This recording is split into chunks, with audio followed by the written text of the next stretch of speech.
Rami, in what ways Prime Minister Modi has been able to uh, reposition India's foreign policy and internal security doctrines in context of Naxalites and internal issues? If you can take us through that.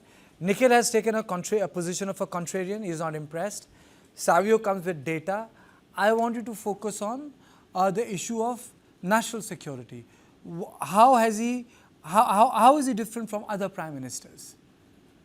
Good afternoon, Karthikeya. The reason I smile is because it is a large tendency, and as it should be, for people to be dissatisfied one way or another. I remember the years when we had the previous dispensation, and national security was not even on an agenda. It was something that civilians in this country were used to being taken for granted, whether there were the bomb blasts that happened simultaneously. I still remember very clearly in Delhi, in Bombay, in Bangalore. We know after 26/11 what was the response of the government, which was, to put it very mildly, less than ideal. It was almost like a stab in the back of the people of India. This was also while we had the dispensation on a tour in Pakistan. We saw no repercussions. We talk about Article 370 today. West Pakistan refugees, whether they were the Valmikis or whether they were the West Pakistan refugees that came from Sialkot, for decades, three generations lost an opportunity to be educated, to have access to basic necessities because they lived in a state with a draconian law like this that nobody cared about. Look at the Northeast. Whoever went to the Northeast, how many trips were made by the Prime Minister to the Northeast region of India, even though the seat that he won from was from the Northeast? There were ancient land border disputes between states in the northeast of India, which were not tackled till the Modi government came in. There was a 74% reduction in insurgency in the northeast after the Modi government came in. It was because of the Modi led government that infrastructure from 6 airports became 16. Why were they not made in the 65, 70 years, that other governments ruled these states? So the apathy that national security was looked upon with, including internal security. Why is it today that we are singing praises of the kind of offensive we have seen with the Naxal areas? Why was it allowed to proliferate to the extent that it was proliferated to? So there are no answers to this except the fact that these were not priorities for the previous dispensation. And this is, of course, about national security. This is about internal security. But Karthike, even as an Indian, the confidence that you exude today when you do travel abroad, the power that the passport holds, the kind of countries that we can go to that don't any longer require visas. Why was this not a priority for the previous dispensations? So I think we have to look at it from the measure of not, ye hua, ye nahi hua, but from the measure of the dignity that we have today across the world. Okay. One small question. A lot of people would say that Prime Minister Modi has been able to change a lot of levers of foreign policy and security. But there is one issue which has resurfaced again because it has happened in the wake of Operation Sindoor, which is rehyphenation of Kashmir with Pakistan. A lot of people say that because our MPs have gone, they have defended, the job was to defend, they have done a brilliant job.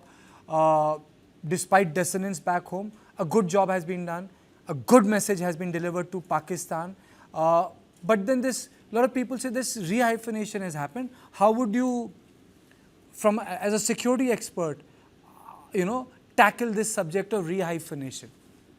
Absolutely brilliant question, Karthikeya. You know, that has happened and there's no denying it. But let me also say this, as a big country, as a powerful country, and now a country that is in the imagination of the world, that is leading the new global world order, we are going to have this problem. We've seen this problem happen in the neighborhood, wherein, India is used to incite subnationalisms in countries, because that is a easy way to deflect from really what the internal problems are happening. Whether it is, we saw what happened in Maldives, we saw what happened in Sri Lanka, and look at how we navigated it. Look at how we built bridges after the kind of subnationalisms that were raised using India as a pivot. The same thing, if you look at Pakistan, Pakistan itself was in, we know very well, the kind of terror support that they have, the kind of economy that depends on it, the kind of, the kind of failing infrastructure and economy that they have. We know all of this. Why do you think that, they've wanted to do what they've done? Because that's a way to deflect from really what their internal problems are, and the implosion of. और consultation इतनी wide हुई और इतनी holistic approach में हुई कि वह सब भी आप लोगों ने देखा है। स्वच्छ भारत अभियान, आपके ही आंकड़े बताते हैं कि one of the most successful program. सिर्फ टॉयलेट्स बनाना ही नहीं, लेकिन हेल्थ के इंडिकेटर से भी ले तो हमको स्वच्छ भारत अभियान का सीधा सीधा फायदा दिखता हुआ नजर आता है। जब हम देखते हैं कि हमारे बच्चों के जो उनको जो प्रॉब्लम्स होती थी उसमें डिक्लाइन आ गया है, तो ये सारी बातें हमको जनता के सपोर्ट से मिली हैं। जब मैं ट्रांसपेरेंट गवर्नमेंट की बात करता हूं तो आपने देखा होगा डीबीटी का लगभग 130 टाइम्स ट्रांजैक्शन बढ़ गया है, और उसी तरीके से जैम ट्रिनिटी ने 3.9 लाख करोड़ की लीकेज को रोका है, और उसी तरीके से हमारे ट्रांसपेरेंट टैक्सेशन को और उसको भी हम लोगों ने लॉन्च किया ताकि ट्रांसपेरेंट टैक्सेशन का प्रोसेस को अडॉप्ट करें और कोई भी ऑनेस्ट टैक्स पेयर को उसका लाभ मिल सके। प्रगति के माध्यम से सारी स्कीम्स को एक तरीके से कोशिश की गई है कि जो रुके हुए प्रोजेक्ट्स थे जिसके बारे में चर्चा नहीं होती थी वह भी चर्चा हो और उसको भी सही ढंग से हम जनता के लिए समर्पित कर सके, इस बात का प्रयास हुआ है। कोऑपरेटिव फेडरलिज्म की अगर मैं बात करूं तो ये स्लोगन नहीं है, जीएसटी इज एन एग्जाम्पल, और ये बोल्ड डिसीजन का एक एग्जाम्पल है। आखिर जीएसटी के पीछे डेलिब्रेशंस तो सालों से चल रही थी, why it was not implemented, और इम्प्लीमेंटेशन में 17 टैक्सेस, 13 सेसेस, सरचार्जेस को सब्स्यूम किया गया है, और सभी स्टेट्स एक साथ एक प्लेटफॉर्म पर आए हैं, और आज tax collection 20.8 lakh crore a year हो चुका है। उसी तरीके से टैक्स डिवोल्यूशन को स्टेट्स को 283% बढ़ा है। हमारे स्टेट्स, आपको मालूम है कि राजनीतिक कारणों से कुछ लोग हमेशा चर्चा करते रहते हैं, स्टेट्स की अनदेखी हो रही है, स्टेट्स की अनदेखी हो रही है। The increase is 283% increase. और मैं बतौर हेल्थ मिनिस्टर कहता हूं कि जब भी कोई आता है हम हमेशा सबको बोलते हैं, finance is not the problem, implementation is your problem. आप उसको इंप्लीमेंट करो, फाइनेंस की कोई प्रॉब्लम नहीं, और इसको हम करके दिखा रहे हैं। उसी तरीके से हमारी नीति आयोग की रेगुलर मीटिंग्स होना, चीफ मिनिस्टर्स का पार्टिसिपेट करना, कोरोना के दौरान 11 फॉर्मल मीटिंग्स हुई। इसलिए कोऑपरेटिव फेडरलिज्म में सबको साथ लेकर के चलने का मोदी जी का मन और मोदी जी के द्वारा हमेशा उसको आगे बढ़ाने का काम किया गया है।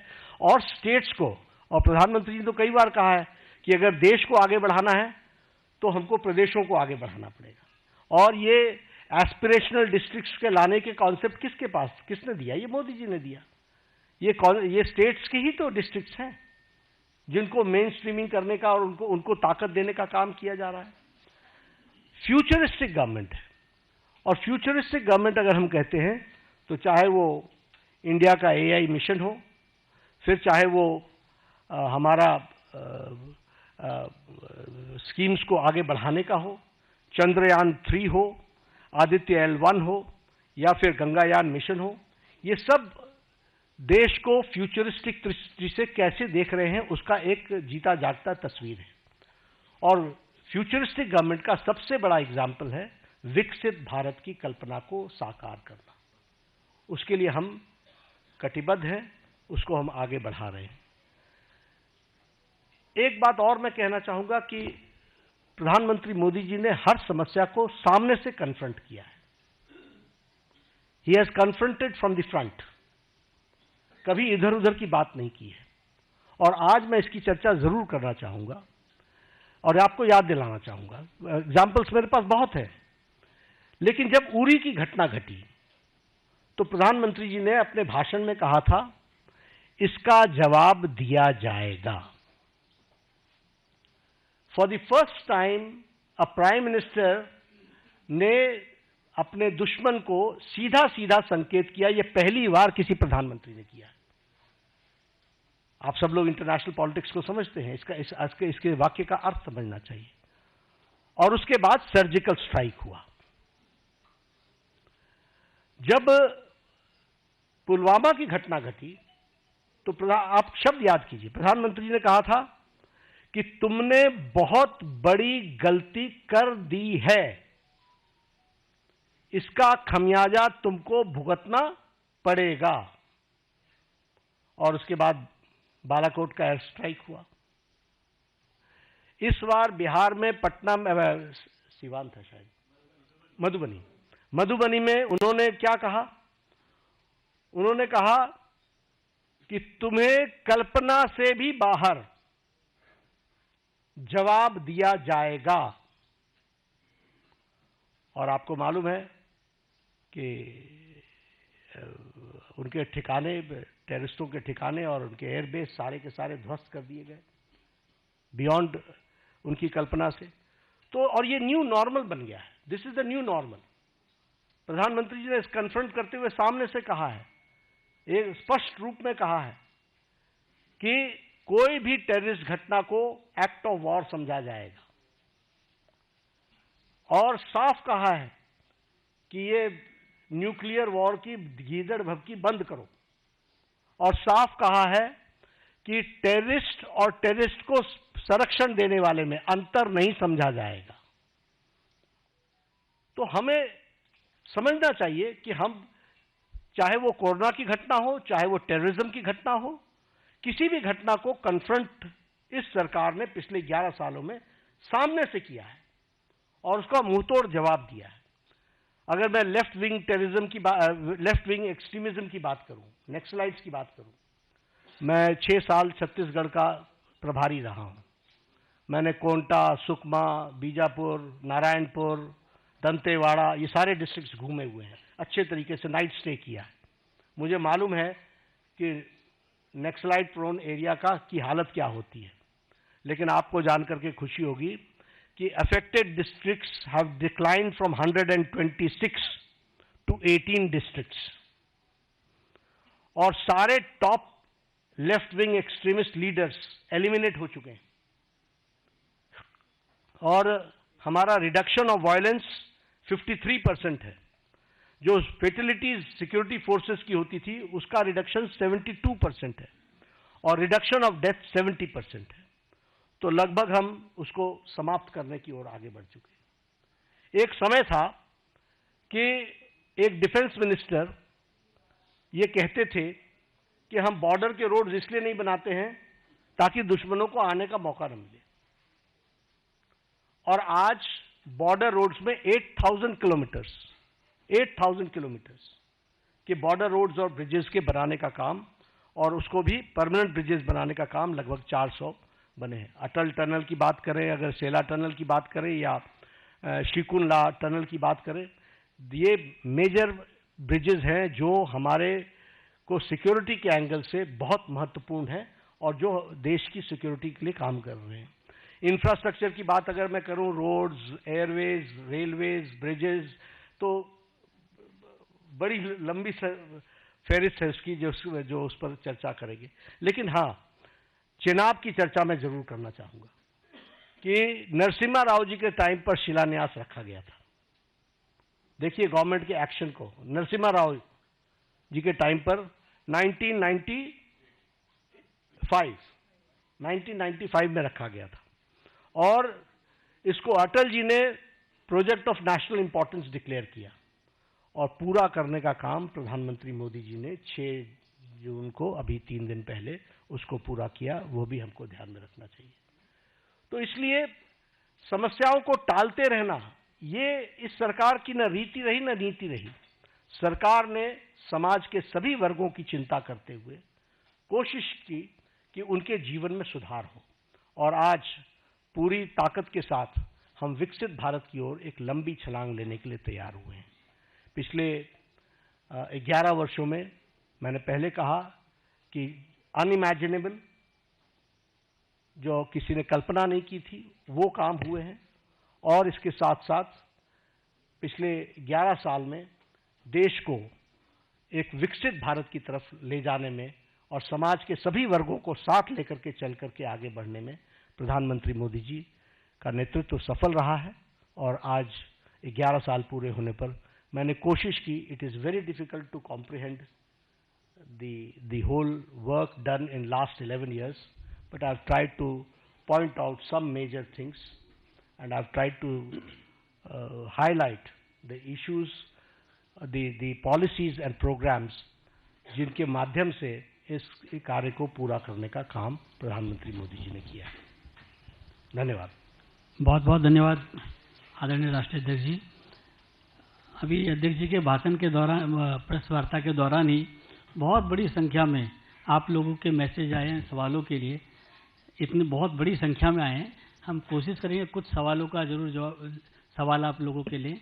इसके एकदम बाद ही राष्ट्रीय अध्यक्ष जी को एक प्रदर्शनी का भी उद्घाटन करना है, आप सब लोग उसमें भी आमंत्रित हैं। तो कुछ सवाल जरूर हम लोग कोशिश करेंगे कि आप लोगों के लिए। Sanjay ji. Devendra Palasar, India TV. Sir, मेरा सवाल ये है, और पहलगाम हमला और ऑपरेशन सिंदूर के बैकग्राउंड में रक्षा के क्षेत्र में, सामरिक क्षेत्र में या फिर विदेश नीति को लेकर जो उपलब्धियां रही मोदी सरकार के अंतर्गत, और एलओपी राहुल गांधी जैसे सवाल खड़े कर रहे हैं कि देश की कोलैप्स कर गई या ऑपरेशन सिंदूर चली गई, कितने फाइटर जेट हमारे नुकसान हुए, इन आलोचनाओं को कैसे देखते हैं? देखिए, मैं यही इसी तरीके से देखता हूं कि भगवान उनको सद्बुद्धि दे, क्योंकि उनका उद्देश्य कम से कम समझना बड़ा मुश्किल है। ऑल पार्टी मीटिंग में आते हैं तो कहते हैं हम देश के साथ खड़े हैं, बाहर जाते हैं तो प्रश्न खड़े करते हैं, और प्रश्न भी वो खड़े करते हैं जो बेबुनियाद है। इसलिए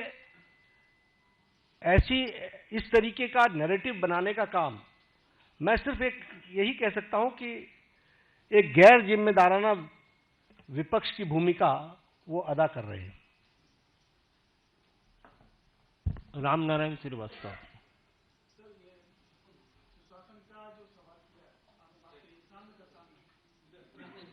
हाँ, रामनारायण।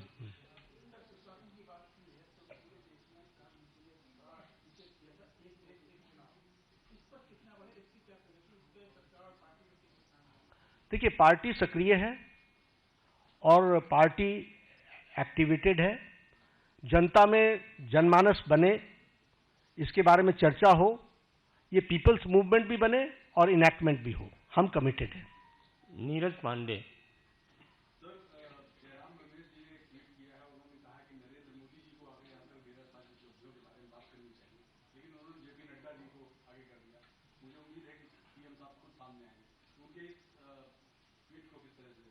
नहीं, मैंने यही कहा ना कि उनको आप उनको देखिए, उनकी सारी लीडरशिप को देखिए, चाहे जयराम रमेश जी भी मूल इशू पर कभी भी चर्चा नहीं करते।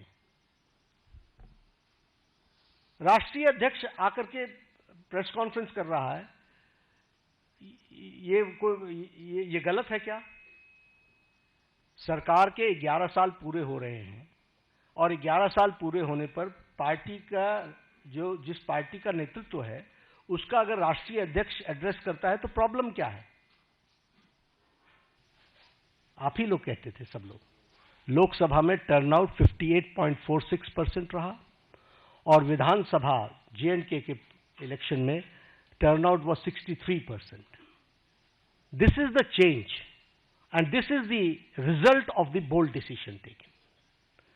अगर हम उसी तरीके से बात करें एबोलिशन ऑफ ट्रिपल तलाक, सब लोग जानते हैं कि ट्रिपल तलाक मानवता के लिए और ह्यूमैनिटी के लिए और महिलाओं के लिए एक बहुत बड़ी त्रासदी थी, ट्रेजेडी थी। लेकिन चुप बैठे हुए थे, सुप्रीम कोर्ट भी बोल रहा था। लेकिन ये बोल्ड डिसीजन लेना और ट्रिपल तलाक को समाप्त करना, जबकि इस्लामिक कंट्रीज में और हमारे नेबरिंग कंट्रीज में कहीं भी ट्रिपल तलाक नहीं है।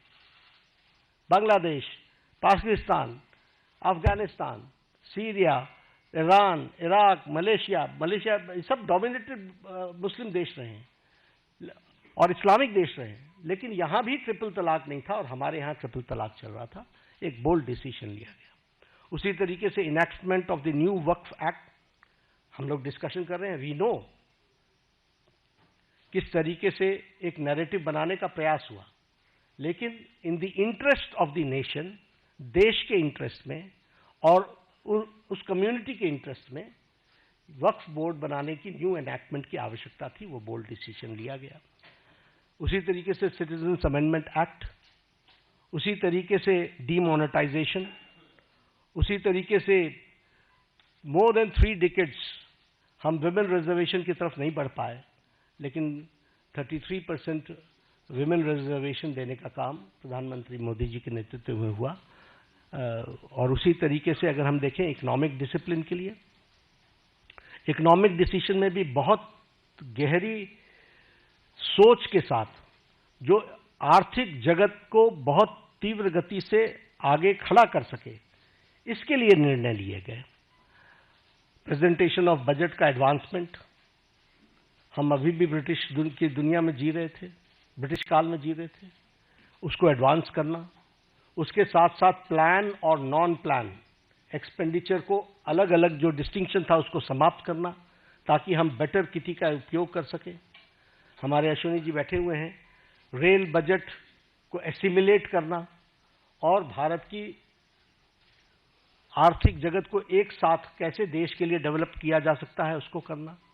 आप भी जानते हैं, हम भी जानते हैं कि हमारी इकॉनमी 10th से छलांग लगा करके 5th पर पहुंच गई और अब जो इंटरनेशनल मॉनेटरी फंड का जो अब नया डेटा आ रहा है वो हमको 4थे स्थान पर ला रहा है और हम 4थे स्थान की तरफ हम अग्रसर हुए हैं और हम 4th straight conservative 4th straight में हम अपने ग्रोइंग इकोनॉमी में इस ईयर भी हम सबसे आगे हैं। और उसी तरीके से हम देखें फास्टेस्ट ग्रोइंग इकोनॉमी के रूप में हमारा 4था साल लगातार चल रहा है।